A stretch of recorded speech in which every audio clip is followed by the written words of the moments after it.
Praise the lord. హెబ్రీలకు రాసిన పత్రిక 13వ అధ్యాయము 4వ వచనము, వివాహము అన్ని విషయములలో ఘనమైనది. ఇటువంటి ఘనమైన కార్యము మీ గృహంలో జరగాలని ఆశపడుతున్నారా?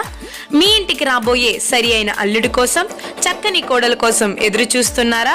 మీకు సహాయం అందించడానికి ఇజ్రాయేల్ మినిస్ట్రీస్ మీ ముందుకొచ్చింది కనుక ఇంకెందుకు ఆలస్యం? స్క్రీన్ మీద కనబడుతున్న నెంబర్కి ఇప్పుడే కాంటాక్ట్ అయ్యి మీ డీటెయిల్స్ మాకు అందించినట్లయితే తప్పనిసరిగా మీకు కావలసిన రీతిగా మీకు సహాయం మేము అందించగలము. ఎటువంటి రిజిస్ట్రేషన్ ఫీజు లేకుండా దేవుని కార్యము జరిగించుటకై ముందుకొచ్చిన ఇజ్రాయేల్ మినిస్ట్రీస్ ని ఎల్లప్పుడూ సహకరిస్తారని కోరుతూ మీ Israel ministries. Praise the Lord. అలాగే మనం చూసినట్లయితే 4వదిగా స్నేహితుల ద్వారా ఏం చేశాడంట? సాతాను ప్రయత్నించాడు. 3వదిగా భార్య ద్వారా. ఈరోజు కుటుంబంలో కూడా చాలామంది, నీ చర్చికి వెళ్ళిపోతున్నావా, మరి బైబిల్ పట్టుకుని వెళ్ళిపోతున్నావా, నీకేం పని ఉందని చాలామంది ఎగతాళి చేస్తూ ఉంటారు.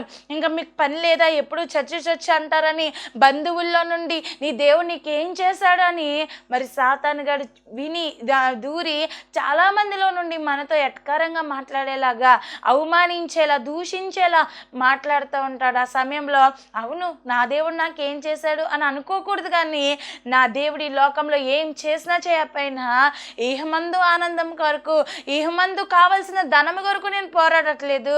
నాకు నా దేవుడు నిత్య రాజ్యంలో ఒక బంగారీలు నాకు సిద్ధపరిచి ఉన్నాడు. ఆయన కుడి పార్శ్వమున, మరి అబ్రహాం గారి కుడి పార్శ్వమున నేను ఆ బంగారు రాజ్యంలో నేను కూడా కూర్చుంటాను. దేవునికి స్తోత్రం, హల్లెలూయా. ఈరోజు వాక్యం వింటున్న మనము ఈ లోకం కొరకు మనం పరిగెత్తొద్దు. కానీ దేవుడు అంటాడు, మొదట నా నీతిని, రాజ్యమును వెతికినప్పుడు మీకు ఈ భూలోకంలో కావాల్సినవన్నీ కూడా నేను అనుగ్రహిస్తాను. ఈరోజు వాక్యం విన్నప్పుడు దేవుని బిడ్డలారా, దేవుడు చెప్పిన రీతిగా మనం కూడా ఏం చేయాలంటే, మనమందరము కూడా ఏం చేయాలంటే, మనకు వచ్చిన శోధలు కూడా సహిస్తూ మనం ఏం చేయాలండి? ఎవరైనా మనల్ని ఎగతాళిగా మాట్లాడినా, ఏమి చేసినా కూడా మనం అందరం కూడా సహించుకుంటూ వాళ్ళకి సమాధానం చెప్పాలి. ఏమనంటే, నా దేవుడు నాకు ఏం చేశాడో తెలుసా? ఆయన దగ్గర నాకు చోటు ఇచ్చాడు. దేవునికి స్తోత్రం, హల్లెలూయా. దేవుని నమ్మని నీవు ఇక్కడ అక్కడ అక్కడ అక్కడ అన్ని ఆస్తులు కొనేసావేమో, అన్నీ సంపాదించుకున్నావేమో. నువ్వు సంపాదించిన చోటన నేను సంపాదించుకున్నాను, అదే నిత్య రాజ్యం అని మనం చెప్పగలగాలి. దేవునికి స్తోత్రం, హల్లెలూయా. వాక్యం విన్న ప్రియ దేవుని బిడ్డలారా, బంధువుల్లో నుండి మరి సాతాను గారు కూడా ఎన్నోసార్లు మన మీద మాట్లాడినప్పటికీ కూడా మనం కూడా యోబు గారి వలె మరి దేవుణ్ణి వాళ్ళతో కలిసి మనం కూడా మరి ఏం చేయకూడదు? దేవుణ్ణి నిందించడం, దూషించడం చేయకూడదు. కానీ నా దేవుడు నాకు తగిన సమయం అంది నాకు అన్నీ ఇస్తాడు అని మనము ఏం చేయాలంట? నిరీక్షణతో ఎదురు చూసేవారిగా, ఆ నిత్య రాజ్యం కొరకు ఎక్కువగా మనం ప్రయాసపడేవారిగా మనము ఉండాలి. 4వదిగా సాతాను స్నేహితుల్లో దూరాడు. స్నేహితులు రావడం అయితే ఎందుకు వచ్చారంటే, వాళ్ళు ఈ యొక్క యోబు బాగోగులు, క్షేమము చూడడానికి, యోబుని చూడడానికి వచ్చిన వాళ్ళలో కూడా సాతాను దూరి మరి భయంకరంగా మాట్లాడడం జరుగుతుంది. మరి యోబు గారి స్నేహితులు మరి ఎవరంటే, తేమానీయుడైనటువంటి ఎలీఫాజు, షూహీయుడైన బిల్దాదు, అలాగే నయమాతీయుడైన జోఫరు అని యోబు ముగ్గురు స్నేహితులు అతనికి సంభవించిన ఆపదలన్నిటిని గూర్చి విన్నవారై అతనితో కలిసి దుఃఖించుటకును అతనిని ఓదార్చుటకును పోవాలని ఆలోచించుకుని తమ తమ స్థలములను విడిచి వచ్చిరి. అయితే వాళ్ళు ఎందుకు వచ్చారంటండి? ఈ పోగొట్టుకున్న యోబుని మరి చూడడానికి, మరి ఓదార్చడానికి, అతనితో కలిసి ఏం చేయాలి? దుఃఖించుటకు, తను ఓదార్చడానికి మరి ఏం చేస్తారు? వాళ్ళ స్థలములను విడిచి వచ్చారు. 12వ వచనం మనం చదువుకున్నట్లయితే, వారు వచ్చి దూరం నుండి నిలబడి కనులెత్తి చూచినప్పుడు అతని పోల్చలేక తమ వస్త్రములను చింపుకున్నారంటండి. ఎంత భయంకరంగా ఉందంటే, ఆ యోబుని గుర్తించలేకపోతున్నారంట. ఇతను నా స్నేహితుడేనా అని చెప్పంటే అతని ఒళ్ళంతా భయంకరమైన కురుపులతో, పుండ్లతో నింపబడి ఉంది. తన శరీరాన్ని గుర్తుపట్టలేనంత భయంకరమైనటువంటి స్థితిలో యోబు గారు ఒక పేదవాళ్ళ బూడిదలో కూర్చునే అంత ధనవంతుడు, ఇప్పుడు ఎలా ఉన్నాడంటే భయంకరమైన నీచమైన జీవితాన్ని జీవిస్తూ ఉన్నాడు. తన స్నేహితులు కూడా అతన్ని గుర్తుపట్టలేకపోయారు. అతని బాధ అత్యధికముగా ఉన్నదంటండి. ఎంతలా ఉందంటండి, అత్యధికముగా, అంటే తట్టుకోలేనంత, సహించలేనంత బాధను అపవాది యోబు గారికి పెట్టారు. అయినా కూడా యోబు గారు స్నేహితులు చూసి అతన్ని ముందు మాట్లాడుతూ ఏం చేస్తున్నారంటే, ఓదార్చే వాళ్ళు ఓదార్చకుండా సాతాను యొక్క ప్రేరేపణ బట్టి అంటున్నారేమనంటే, నువ్వేమైనా పాపం చేసావేమో, ఆ పాపమే ఈ విధంగా నిన్ను ఇలా బాధపడుతుంది అన్నట్టుగా ఏం చేస్తున్నారండి, వాళ్ళు మాట్లాడడం జరుగుతుంది. దేవుని వాక్యంలో మనం చూసినట్లయితే యోబు గ్రంథం 11 అధ్యాయం 13 నుంచి 15 వచనాలు మనం చదివినట్లయితే, నీవు నీ మనస్సును తినగా నిలిపిన ఎడల, నీ చేతిలో ఆయన వైపు చాపిన ఎడల, పాపము నీ చేతిలో నుండుట చూచి నీవు దాన్ని విడిచిన ఎడల, నీ గుడారములలో నుండి దుర్మార్గతను నీవు కొట్టివేసిన ఎడల, నిశ్చయంగా నిర్దోషివై నీవు సంతోషించెదవు, నిర్భయుడివై నీవు స్థిరపడి యుందువు అని దేవుని వాక్యం రాయబడి ఉంది. ఇప్పుడు ఓదార్చడానికి వచ్చిన స్నేహితులు యోబు యథార్థవంతుడని, న్యాయవంతుడని, ఈ లోకంలో గొప్ప వ్యక్తిత్వం కలిగిన వాడని, చెడుతనమును విసర్జించిన వాడని స్నేహితులు కూడా తెలుసండి. కానీ అపవాది యొక్క ప్రేరణ బట్టి వీళ్ళు అంటున్నారు, ఓదార్చడానికి వచ్చిన ఈ స్నేహితులే అంటున్నారు ఏమనంటే, నీవు పాపము నీ చేతిలో నుండుట చూచి నువ్వు దాన్ని ఏం చేయాలంట, విడిచిపెట్టాలి, నీ గుడారంలో నుండి దుర్మార్గత నువ్వు కొట్టివేయాలి, అప్పుడు నిశ్చయంగా నువ్వు నిర్దోషివై నువ్వు సంతోషించదువు, నిర్భయుడివై నువ్వు స్థిరపడి ఉందువు అని ఏం చేస్తున్నారండి, ఒక స్నేహితుడు వేలెత్తి చూపిస్తున్నాడు. నీ పాపమే ఎలాగా నీకు శాపమై ఏలుబడి చేస్తుందేమో అని చెప్పి మాట్లాడడం జరుగుతుంది. మరొక స్నేహితుడు అంటున్నాడు ఏమనంటే, యోబు గ్రంథము 8వ అధ్యాయం 4వ వచనంలో అంటున్నాడు ఏమనంటే, నీ కుమారులు ఆయన దృష్టి ఎదుట పాపం చేసిరేమో, కావుననే వారు చేసిన తిరుగుబాటును బట్టి ఆయన వారిని అప్పగించనేమో. ఎందుకంటే నీ కుమారులు పాపం చేశారేమో, అందుకే వాళ్ళు మరణించారు, అందుకే దేవుని చేతిలో అప్పగించబడిపోయారు, వాళ్ళు పాపం చేశారేమో అని యోబు గారిని ఎగతాళిగా మాట్లాడడం జరుగుతుంది. అలాగే యోబు గ్రంథం 15వ అధ్యాయము 3, 4, 5 వచనాల్లో మనం చదువుకున్నట్లయితే, వ్యర్థ సంభాషణ చేత వ్యాజ్యమాడుదగున, నిష్ప్రయోజనమైన మాటల చేత వాదింపదగున, నీవు భయభక్తులను వ్యర్థము చేయుచున్నావు, దేవుని గూర్చిన ధ్యానమును హీనపరుచుచున్నావు, నీ మాటల వలన నీ పాపము తెలియబడుచున్నది, వంచకులు పలుకులు నీవు పలుకుచున్నావు అని ఎంతో భయంకరంగా మరి యోబు గారితో మాట్లాడుతున్నట్లుగా మనం చూస్తూ ఉన్నాము. నీ మాటల వల్ల నీ పాపం తెలుస్తుంది, నీవు భయభక్తులను వ్యర్థం చేయుచున్నావని, దేవుని గూర్చి ధ్యానం నువ్వు హీనపరుచుచున్నావని, మరి నీ మాటల చేతే మరి నువ్వు పాపం చేస్తున్నావని మరి ఏం చేస్తున్నారంట, మరి ఎంతో ఎగతాళిగా తన స్నేహితులు మాట్లాడడం జరుగుతుంది. 3 స్నేహితులు వచ్చారు, 3 కూడా ఎగతాళిగా, నీ కుమారులు పాపం చేశారు అందుకే చనిపోయారు అన్నారు, నువ్వు పాపం చేసావు అందుకే ఈ దుర్మార్గత నీకు శాపమై ఏలుబడి చేస్తుంది, నువ్వు పాపం చేయకపోతేనే, నీ పాపం ఒప్పుకుంటేనే ఇలా నీకు మేలు జరుగుతుందని అందరూ కూడా హేళనకరంగా మాట్లాడడము జరిగింది. అప్పుడు యోబు గారు ఒకే మాట అంటారు ఏమనంటే, యోబు గ్రంథం 16వ అధ్యాయము, యోబు గ్రంథం 16వ అధ్యాయము 1, 2 వచనములో, ఎందుకంటే వాళ్ళన్నీ నా మాటలు బట్టి యోబు గారు ఎంతగానో బాధపడుతూ ఒక మాట చెప్తారండి. అందుకు యోబు ఇలాగ ప్రత్యుత్తరం ఇచ్చెను, ఇట్టి మాటలు అనేకములు నేను విని ఉన్నాను, మీరందరూ బాధకే కర్తలు కానీ ఆదరణకు కర్తలు గారు.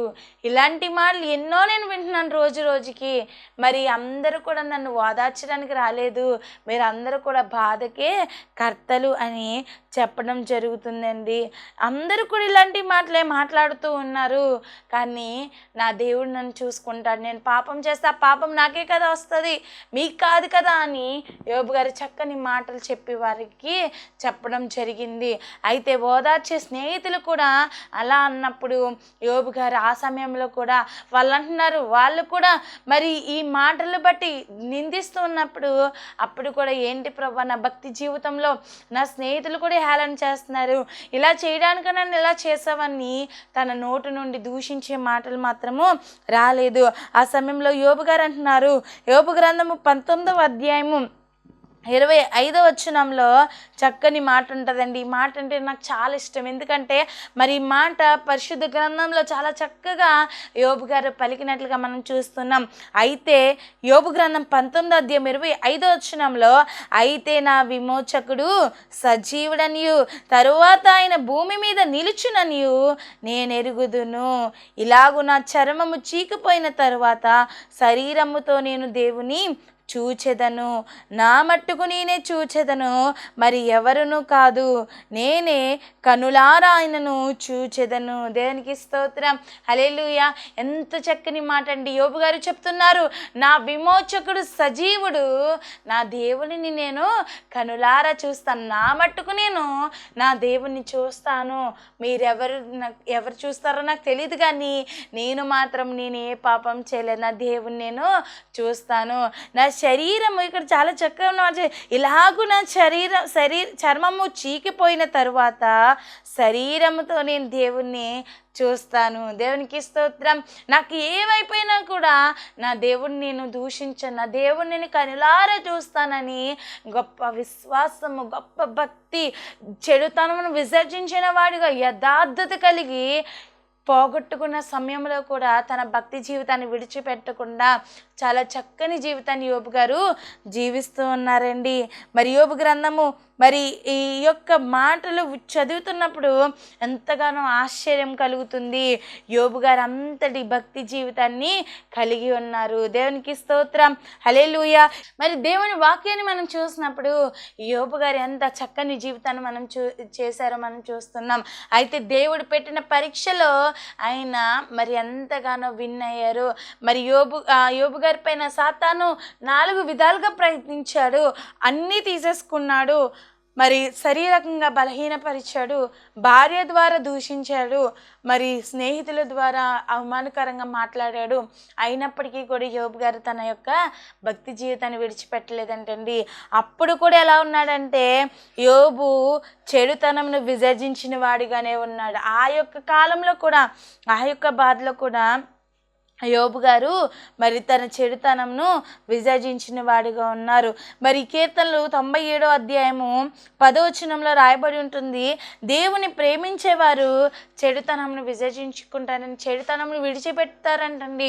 యోబు గారు అంత ఎక్కువగా దేవుని ప్రేమించారు. దేవునికి స్తోత్రం, హల్లెలూయా. ఈరోజు మనం కూడా ఏం చేయాలంటే చెడుతనమును విడిచిపెట్టే వారిగా ఉండాలి. దేవునికి స్తోత్రం, హల్లెలూయా. మరి ఈ యొక్క యోనా గారు కూడా స్వాత ప్రకటించినప్పుడు నినివే వారు కూడా చెడుతనం కలిగి జీవించిన వారు, వాళ్ళు కూడా ఏం చేశారంటండి, చెడుతనమును విడిచిపెట్టినట్లుగా మనం చూస్తున్నాము. మరి మన చెడుతనమును విడిచిపెట్టాలి. అప్పుడే మనం దేవుని యొద్ద నుండి ఆశీర్వాదాలు మనం పొందుకుంటాము. ఈ యోబు గారు ఏం చేశారంటే మరి చక్కగా తన చెడుతనమును విసర్జించిన వాడిగా ఉన్నాడు. అలాగే యోబు గారు యథార్థవంతుడిగా కనిపిస్తూ ఉన్నారు. మరి కీర్తనల గ్రంథంలో, సామెతల గ్రంథంలో చక్కని మాటలు రాయబడి ఉంటాయండి యథార్థత కోసము. యథార్థంగా ప్రవర్తించిన వారికి ఏ మేలు కూడా కొదువై ఉండదు. మరి అంత యథార్థంగా మనం ప్రవర్తించినప్పుడు యథార్థవంతునికి దేవుడు అనేకమైన మేలులు మనకి ఇస్తారు. మరి చూసినట్లయితే యోసేపు గారు యథార్థంగా ఉన్నారు, పాపమును చోటు ఇవ్వలేదు, యథార్థంగా జీవించారు. అందుకే దేవుడు అతన్ని ఆశీర్వదించాడు. యోసేపు ఫలించడి కొమ్మ. మరి అతని యొక్క ఫలం ఎలా ఉందంటే మరి గోడ మీద ఏమైందంట, వ్యాపించను అని రాయబడి ఉంది. దేవునికి స్తోత్రం, హల్లెలూయా.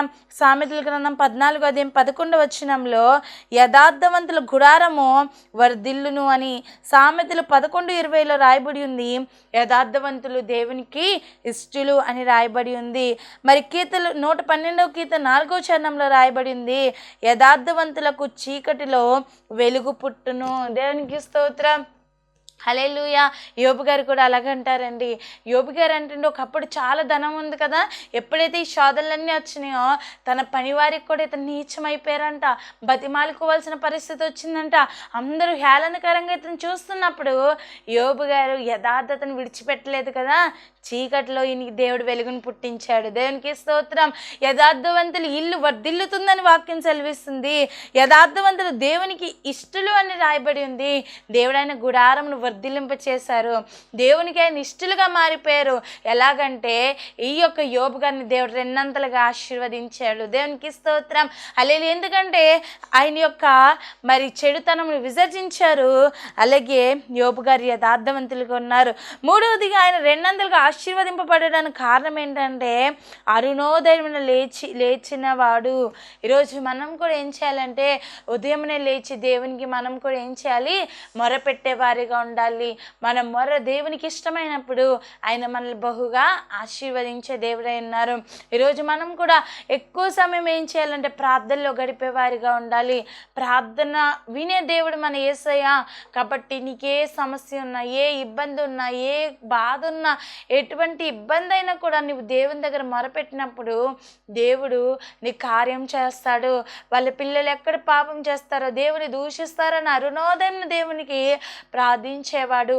ఈరోజు నీవు కూడా నీ పిల్లల కొరకు, నీ కుటుంబం కొరకు, నీ దేశం కొరకు, నశించిపోతున్న ఆత్మల కొరకు మనం భారం కలిగి దేవుని సన్నిధిలో ప్రార్థించే వారిగా ఉండాలి. యోబు గారి వలె మనం కూడా వేకువనే లేచి మనం ప్రార్థించే వారిగా ఉండాలి. దావీదు గారు కూడా వేకువనే వెతుకుతున్నారు. మనం కూడా ఏం చేయాలంటే దేవుని ప్రార్థించే వారిగా ఉండాలి.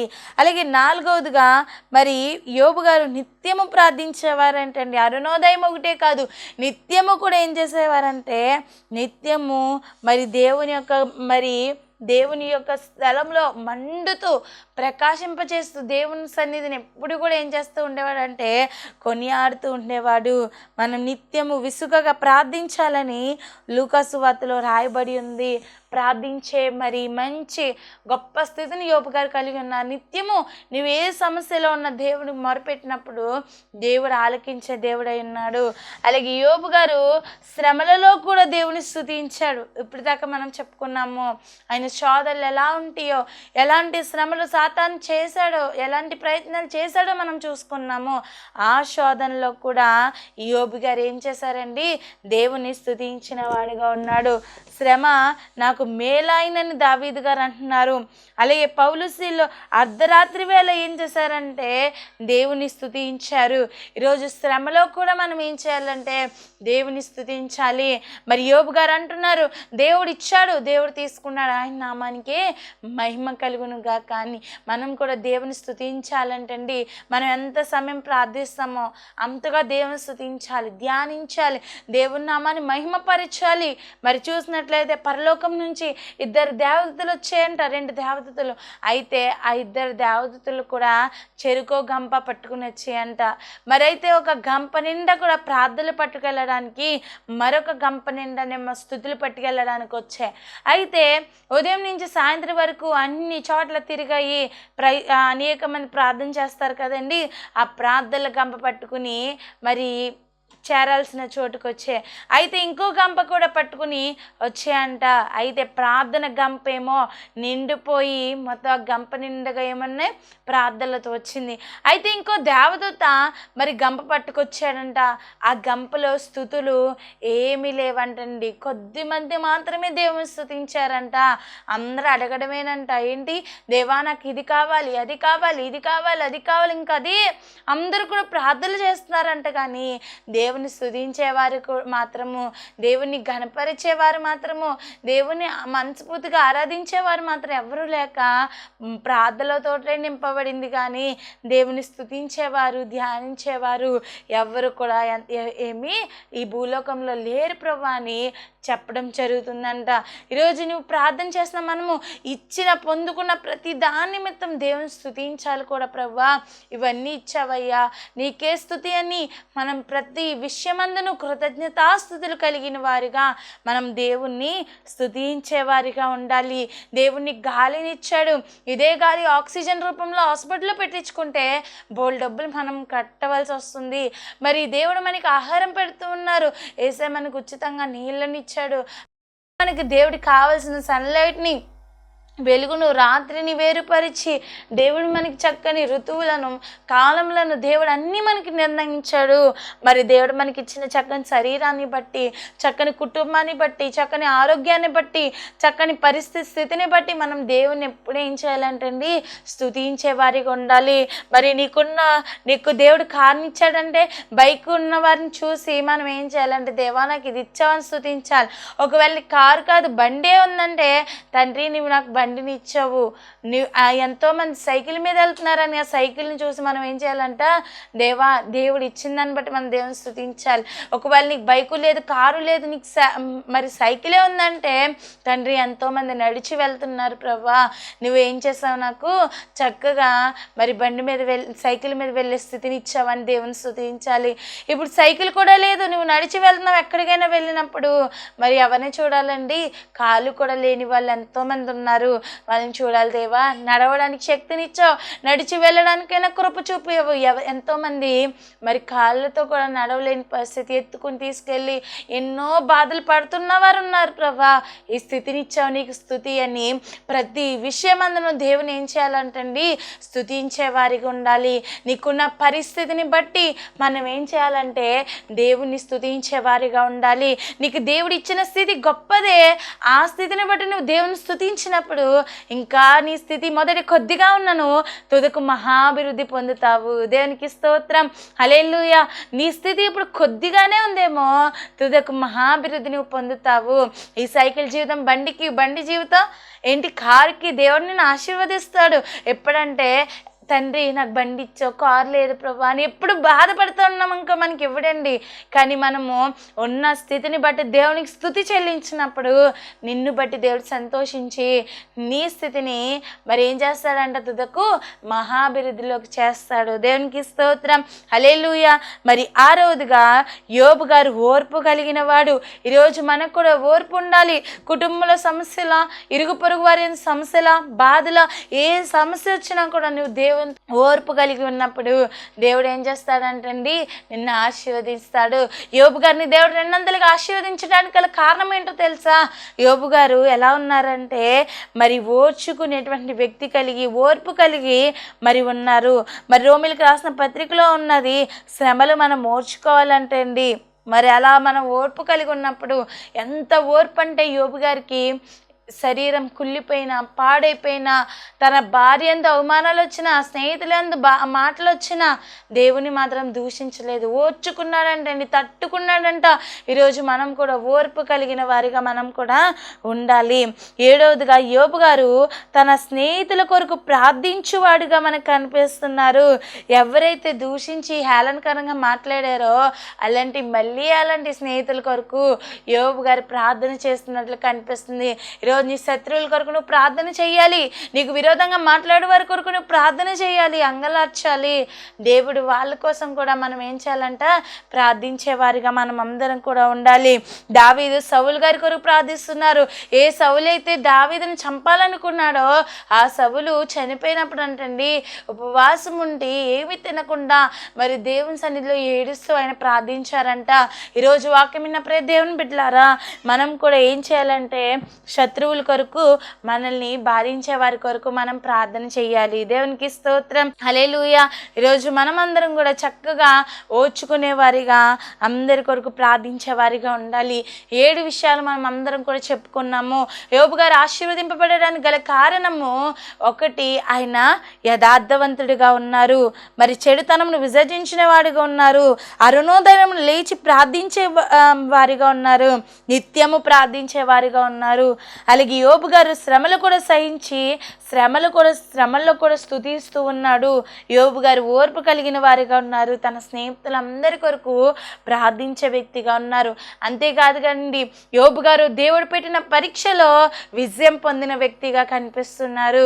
యోబు గారు పోగొట్టుకున్నవన్నీ కూడా దేవుడు తిరిగి 200గా ఆశీర్వదించడానికి కారణం ఏంటంటే యోబు గారు దేవుడు పెట్టిన పరీక్షలో మళ్ళీ ఏమయ్యారంటే జయం పొందుకున్నారు. అందుకే యోబు గారిని 200గా దేవుడు ఆశీర్వదించాడు. మళ్ళీ ఏమేం పోగొట్టుకున్నాడు? అన్నీ దేవుడు ఇచ్చాడు.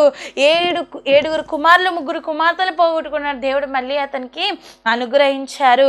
7,000 గొర్రెలను పోగొట్టుకుంటే దేవుడు 14,000 గొర్రెలను ఇచ్చాడంటండి. 500 జతల ఎడ్లను పోగొట్టుకుంటే దేవుడు మళ్ళీ ఏం చేశాడండి? 1000 జతల ఎడ్లను దేవుడు ఇచ్చాడు. 3,000 ఒంటెల్ని పోగొట్టుకుంటే 6,000 ఒంటెలను దేవుడు ఇచ్చాడు. 500 గాడిదలు పోగొట్టుకుంటే 1000 గాడిదలను దేవుడు ఇచ్చారు. బహుమంది పని వారిని దేవుడు మళ్ళీ అనుగ్రహించాడు. ఏ స్నేహితులైతే దూషించి మాట్లాడారో వాళ్ళే దేవుడు మళ్ళీ కాళ్ళ దగ్గర తీసుకొచ్చాడు. ఈరోజు వాక్యం విన్న ప్రియ దేవుని బిడ్డలారా, దేవుడు నిన్ను కూడా 200గా ఆశీర్వదించడానికి, నీ జీవితాన్ని కూడా ఫలభరితంగా ఉంచడానికి ఇష్టపడుతున్నాడు.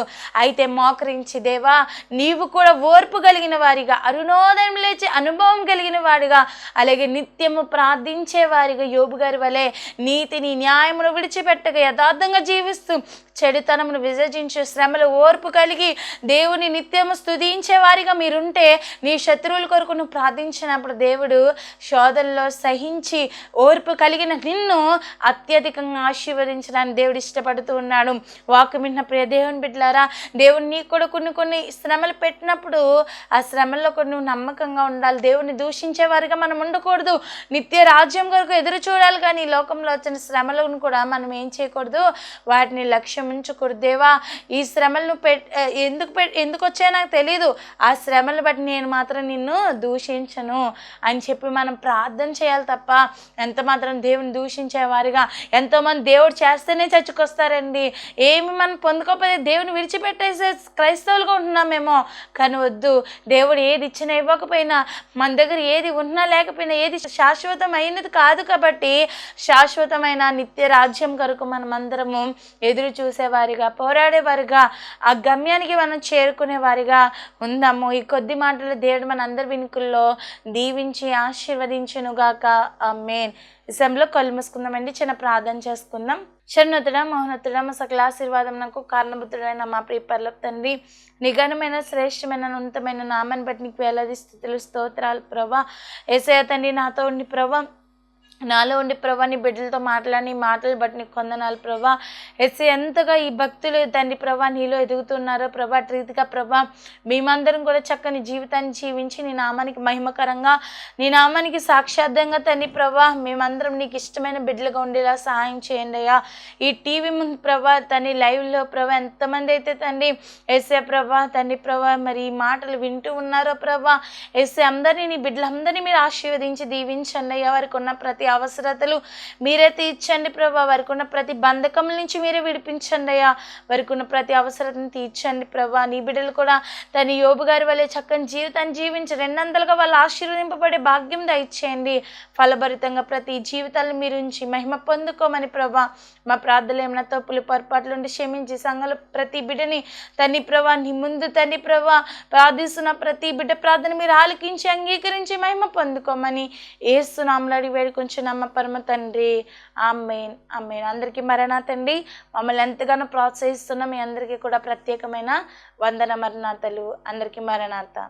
ఇజ్రాయెల్ మినిస్ట్రీస్ అనే ఈ కార్యక్రమాన్ని వీక్షిస్తున్న మీ అందరికీ మా హృదయపూర్వకమైన వందన మరణాతలండి. ఈ యొక్క కార్యక్రమాలు, ఈ యొక్క వర్తమానాలు మీ అందరికీ ఆశీర్వాదకరంగా ఉన్నట్లయితే మా కొరకు ప్రార్థన చేయండి.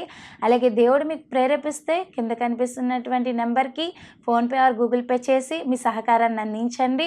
అలాగే మీలో ఎవరికైనా ఎటువంటి అనారోగ్య సమస్యలైనా, ఎటువంటి ప్రార్థన అవసరమైతే కనుక మరి నెంబర్కి ఫోన్ చేసి ప్రార్థన చేయించుకోండి. దేవుడు మిమ్మల్ని మీ కుటుంబాలను ఆశీర్వదించి ఫలభరితంగా దీవించునుగాక. Amen, amen. Praise lord.